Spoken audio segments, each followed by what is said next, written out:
Hello dear students, एक बार फिर से स्वागत है सभी लोगों का। आशा करता हूँ कि आप लोग बढ़िया होंगे और घर पर होंगे। ठीक है, आज के लिए स्टार्ट करते हैं नेक्स्ट पोएम। हम यूनिट नंबर 2 पढ़ रहे हैं कि जिसमें से हमने 2 पोएम 4 लेक्चर हमने पढ़ी है और अभी ये उसके आगे थर्ड पोएम है जिसका नाम है Inchcape Rock. The poem written by Robert Southey. So before going to look out the poem, we will discuss or have an idea about Robert Southey. Who was he and where did he where he belongs? That we will discuss first. तो उसके बारे में जानकारी लेते हैं पहले कि Robert Saudi कौन थे। तो Robert Southey born in England and he was name and fame as poet laureate of England. ये लॉरेट क्या होता है? देखो, लॉरेट किसको कहा जाता है? लॉरेट मतलब जिसे हम राजकवि कहते हैं कि इंग्लैंड के जाने माने वो क्या रह चुके थे? राजकवि। राजकवि का दर्जा इंग्लैंड ने उनको दिया था। He wrote the poems like the scholar, the battle of Blenheim, bishop Hatto and the Inchcape Rock. The Inchcape Rock is a form of ballad. कि ये इंचकैप रॉक जो पोएम हम पढ़ने वाले हैं वो क्या है? एक बैलेड का फॉर्म है. बैलेड किसे कहा जाता है? Ballad means a long narrative poem which discuss about love, romance and adventure. की बहुत बड़ी पोएम होती है कि जो रोमांस के बारे में, किसी एडवेंचर के बारे में या किसी कपल के लव के बारे में बात करती है. तो अभी यहाँ पे हम उस तरह का बैलेड यहाँ पे पढ़ने जा रहे हैं. ठीक है, तो Inchcape Rock is a ballad and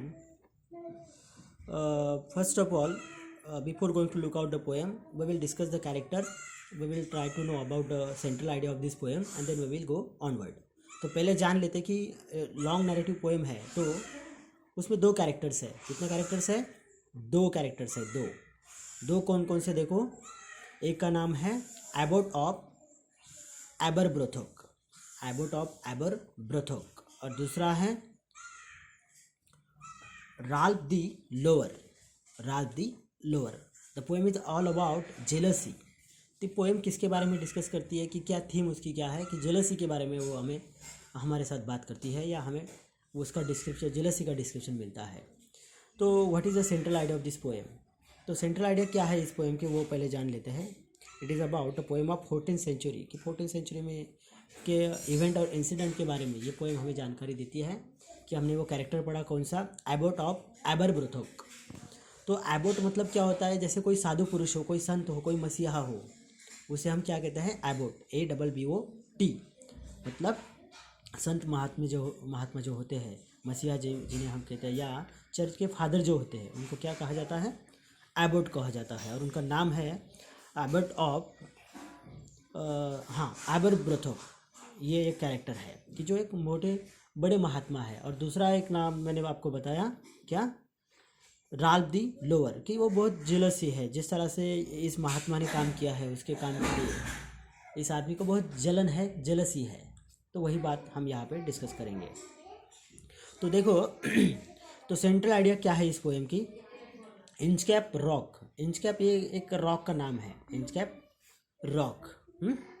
और इंचकैप मतलब आप कह सकते हो कि जिसको कुछ लगाया हुआ है, कुछ उसको प्लग किया हुआ है, इसे उसे इंचकैप कहा जाता है. कुछ तो प्लग करना है इसे. और यहाँ पे क्या प्लग किया है? एक बेल प्लग किया है. उसके बारे में बात हम करेंगे. पहले जान लेते हैं कि सेंट्रल आइडिया क्या है इस पोएम की.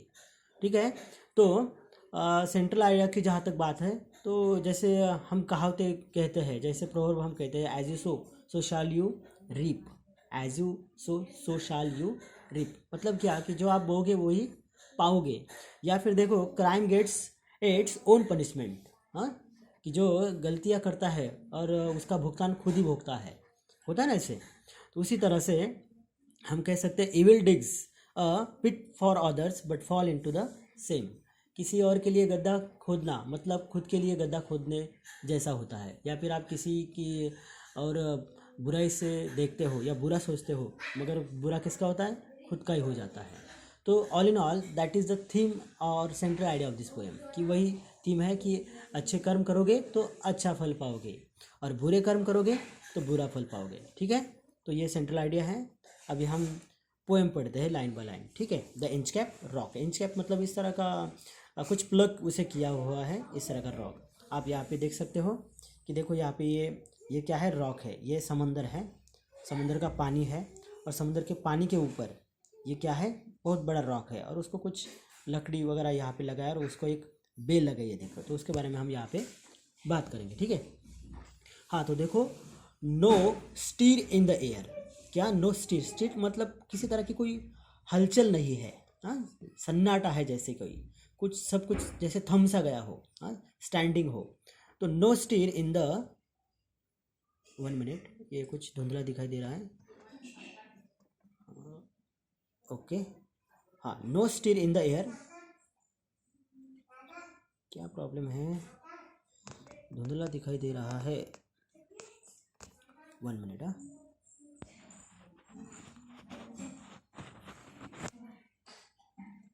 ओके, ठीक है। No stir in the air. Stir मतलब हलचल, जैसे आप कह सकते हो कि सन्नाटा जैसे है, मोमेंट जैसे थम गई है, सब कुछ कैसे क्या हो गया है, थम गया। No stir in the air, कि हवा जैसे थम गई है, कुछ मोमेंट उसमें नहीं है।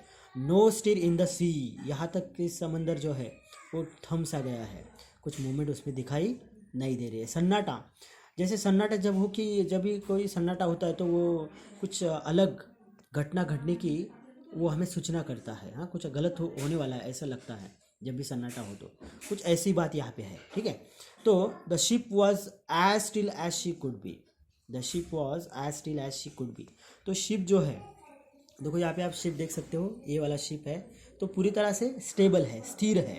हाँ, हिल नहीं रहा है ऐसे। हाँ, the ship was as still as she could be. She मतलब कौन, शी मतलब शिप को ही शी कहा गया है। हाँ, ये बात याद रखो, द शिप को क्या कहा गया है, शी कहा गया है। उसके बाद देखो, हर सॉइल्स, हर मतलब क्या, फिर से वही क्या, शिप, शिप को ही क्या कहा है उन्होंने, हर कहा है। Her sails from heaven's reach no motion. तो पूरी तरह से कि जो आप पूरे उसे ऑब्जर्व करोगे उस शिप को, वो जो जहाज है, जो नाव है वहाँ पे, वो पूरी तरह से थम सी गई है। हर कील was steady in the ocean. कील मतलब क्या, उसका जो बेस है, देखो बेस किसे कहते हैं, ये जो है, ये नीचे वाला जो पोर्शन है उसको कील कहा जाता है। कील मतलब क्या, उसका बेस। कील मतलब क्या, जहाज का शिप का जो बेस होता है ना, उसे कील कहते हैं। तो हिज कील was steady in the ocean. तो कैसा है वो, उसका बेस पूरी तरह से थम सा गया है। ठीक है, वो बात उन्होंने की है कि लगभग आपको एक आइडिया आ जाए कि किस तरह से पूरी तरह से सन्नाटा समुद्र में छाया हुआ है। ठीक है, बाकी की बात हम नेक्स्ट लेक्चर में करेंगे। ओके, ठीक है, थैंक यू।